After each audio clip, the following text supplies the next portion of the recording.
आप सभी को प्रणाम। प्यार भगवान की बेहद सुंदर और अपार ऐसी योजना है जो हर किसी के जीवन में यो मुस्कुराहट लाती है, यो आनंद लाती है। लेकिन खेद की बात यह है कि असल में प्यार क्या है ये समझने के लिए अनेकों लोगों की जिंदगी बीत जाती है, लेकिन प्यार की परिभाषा उनके समझ में नहीं आती। प्यार तो बेकार का काम है, ये तो इससे तो कुछ हो नहीं सकता, ये सारा जिंदगी बर्बाद कर देगा, ऐसे कहने वाले लोगों को प्यार की परिभाषा न समझ आई है और न आगे समझ में आएगी। प्यार तो भगवान को पाने का एकमात्र मार्ग है। जिन योगियों ने तपस्या की, जिन लोगों ने ध्यान धारणा जप तप साधना की, उनसे भी बढ़िया जिन्होंने प्यार से उस भगवान को याद किया, भगवान तो उनके घर पे हाजिर हो गए। क्यों? एक लड़का जिसे भगवान से मिलना था, एक महर्षि के सामने गया, प्रणाम किया और बोलने लगा, महाराज मुझे परमात्मा से मिलना है। तो महर्षि मुस्कुराए और उसे कहने लगे, बेटा क्या कभी किसी से प्यार किया है? तो वो गड़बड़ा गया, झट से खड़ा हो गया और महर्षि से कहने लगा, ये कैसी बात करते हो? किसी से प्यार करने का और परमात्मा से मिलने का क्या संबंध है?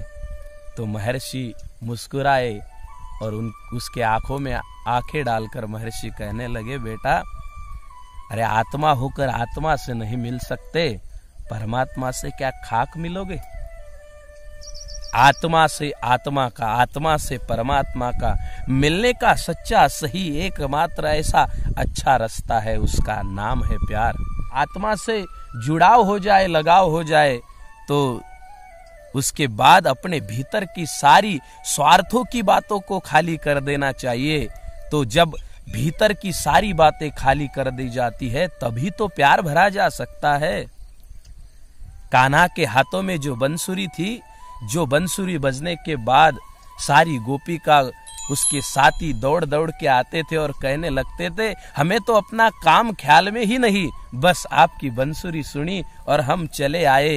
तो एक दिन किसी ने कहा, वो कान्हा बंसुरी को हाथ में कितने अच्छी तरह से लेता है, उसकी सराहना करता है, उसके बारे में सोचता है। जब कभी भी कुछ काम करना हो तो बंसुरी को बहुत प्यार से अपने नजदीक कहीं पे रख देता है। तो ये बंसुरी से इतना प्यार क्यों करता है? दूसरी गोपिका ने कहा, अरे तुझे पता नहीं, बंसुरी बंसुरी होने से पहले उसने अपने भीतर का सब कुछ खाली कर दिया, तभी तो प्यार भर सकी। दोस्तों, भीतर की सारी बातें खाली कर देना और बाद में किसी से निस्वार्थ वृत्ति से जुड़ जाना, इसी का नाम तो प्यार है। ऐसा प्यार करने वाले लोग दुनिया में अमर हो जाते हैं, उनको तो सदियों तक लोग याद करते हैं। राधा और कृष्ण का प्यार प्रेम हम आज भी याद करते हैं। क्यों? किसी दिन कृष्ण अपना रथ लेकर यमुना से उस पार मथुरा जा रहे थे, गोकुल से बाहर निकले तो सारे साथी आए और उस गोपी काऊ ने कहा, कान्हा हमें छोड़कर मत जाओ। तो कान्हा ने कहा, नहीं मुझे जाना पड़ेगा। तो रास्ता आगे आगे रास्ते से कान्हा चल दिए थे, तभी जाकर अचानक से रथ रुक गया। क्यों? क्योंकि रथ के सामने राधा खड़ी हुई, आंखों में आंसू लिए हुए, हाथों की उंगलियों को मरोड़ते हुए और बेहद क्रोध से, बेहद प्यार से भी, प्यार और क्रोध दोनों में एक साथ मिलवा कर राधा कहने लगी, कान्हा मुझे छोड़कर क्यों जा रहे हो? तुम जाने के बाद मैं तो जी नहीं सकूंगी। तो कान्हा ने कहा, तुम जी सकोगी, तुम मुझे याद करो, लेकिन तुम रो मत, क्योंकि अब इन गोकुल वासियों का ख्याल तुम्हें रखना है, तुम्हें तो इन सबको संभालना है। और मैं तुमसे एक बात कह देता हूं, जब तक मैं न बुलाऊं तब तक तुम मथुरा न आना। बस उसी दिन से राधा ने हर दिन हाथों में मटका लिया और यमुना किनारे पानी लेने पहुंच गई। लेकिन जब जब यमुना का पानी देखा तो राधा के आंखों में आंसू आए। हर दिन, हर रोज, हर एक पल राधा रोती रही। लेकिन कान्हा ने जो यमुना की रेखा और मर्यादा प्यार में दी थी, वो मर्यादा कभी उसने उस मर्यादा का कभी उसने उल्लंघन न किया। उसके नदिया के उस पार वो गई नहीं।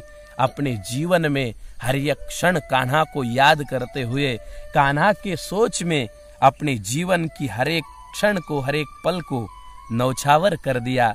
लेकिन कान्हा ने कहने के बाद नदिया के उस पार, यमुना के उस पार राधा न गई।